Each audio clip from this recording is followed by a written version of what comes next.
حدیث مبارک کې راځي که نه د موسی علیه السلام په زمانه کې قادسالي و باران نه کېدو نو موسی علیه السلام بني اسرائیل ته اعلان وکړو وی راوځئ چې الله تبارک وتعالی په دربار کې جړه او فریاد وکړو چې الله تبارک وتعالی را باندې باران کیږي. نو موسی علیه السلام باران دپاره دعا کوله ودرېدو بیان یې کو او چې بیان یې کو دعا یې غوښته نو الله تبارک وتعالی موسی علیه السلام ته وحی وکړه موسی هسې دعاګانې مه غواړه زه باران نه کومه موسی علیه السلام د الله په دربار کې درخواست وکړه الله ولې را باندې باران نه کوي الله موسی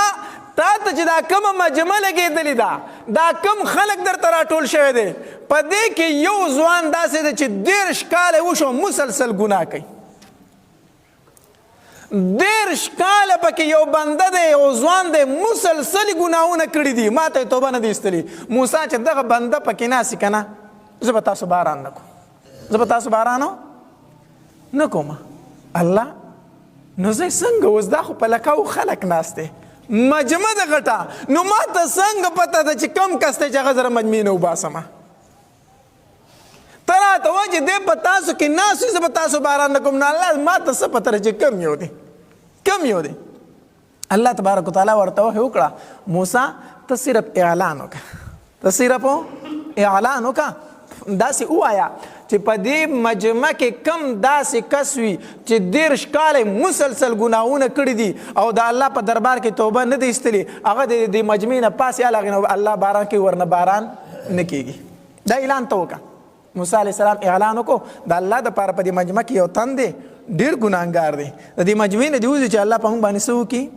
باران وکړي چې کله موسی علیه السلام دا اعلان وکړو که نه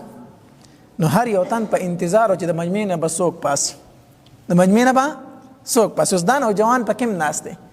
د غیر چاپېره کتل چې د مجمع نه هېڅ څوک پانسېده که نه د وی یاره ګناهګار زه یم ځکه بل خو تې څوک پانسېدو خو بل پکې ګناهګار نشته دی نو هغه ګناهګار هم زه یم دې نوجوان وي اوس وی الله کو پاسم د مجمع نه خو دا ټول خلک مې نو شرمېږم الله تر اوسه پورې زما ستا د منځ معامله وه ما ګناهونه کول خو پټ مې کول الله ته رانه خبر وي او الله نن مې په میدان رسوا کوي کو د دې مجمع نه پاسم خو دا ټول خلک مې که نه چې هغه ګناهګار پکې دا دی اوس دا نوجوان په زړه کې لګیا دی او په ځان باندې داسې څادر راواچو او په ژړا شو وی الله نن زما پرده وساته الله بیا به چېرته ګناه نه کومه خو که اوس پاسم دا ټول خلک مینی چې هغه ګناهګار دا کس دی الله نن زما پرده وساته الله تا ته مې توبه ده اوس په زړه کې دا خبره ده که نه پاسېدلی نه دی نه پلي نه دي کړي چغې نه دي واري الله په دربار کې صرف په زړه کې یې چې الله کو پاسمه خو رسوا کېږم د اوسه پورې دې نه م رسوا کړی الله نن مې ماف کړه بیا به چېرته ګناه نه کوم په زړه کې چې هغه دا خبرې وکړې په دې کې په شړک باران راکې شو موسی علیه السلام اسمان ته وکتل وی الله ستا د عجیبه نظام دی نو اوس خو دې راته ویلو چې په تاسو کې ګناهګار کس موجود دی تر څو چې هغه د دې مجمع نه وتی نو زه باران نه کوم نو الله د مجمع نه خو هېڅ څوک هم ونه واتو د مجمع نه خو څوک تلي نه دي نو هغه کس خو پکې ناست دی او تا باران کېکو نو الله تبارک وتعالی ورته وفرمیل موسی هغه په زړه کې توبه ویستله هغه په زړه کې څه وکړه هغه په زړه کې توبه ویستله او ما یې توبه قبوله کړه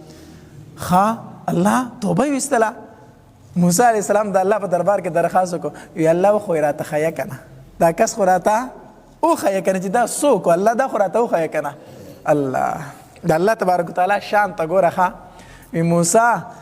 30 کاله مسلسل ګناهونه کول که نه نو تا ته مې نه دی ښودلی چې نن یې توبه ویستله زما ملګری جوړ شو نن یې ولې تا ته رسوا کړم چې نوم یې درته وښیم او اوسه پورې مې تا ته نه دی ښولی نو ولې نه یې درته وښیم نن یې درته هم نه ښیم الله دومره مهربانه ذات دی الله تبارک وتعالی خو کاش چې د دې انسان په زړه کې خدا راشي که نه چې زه د الله تبارک وتعالی په دربار کې څه وباسم توبه وباسم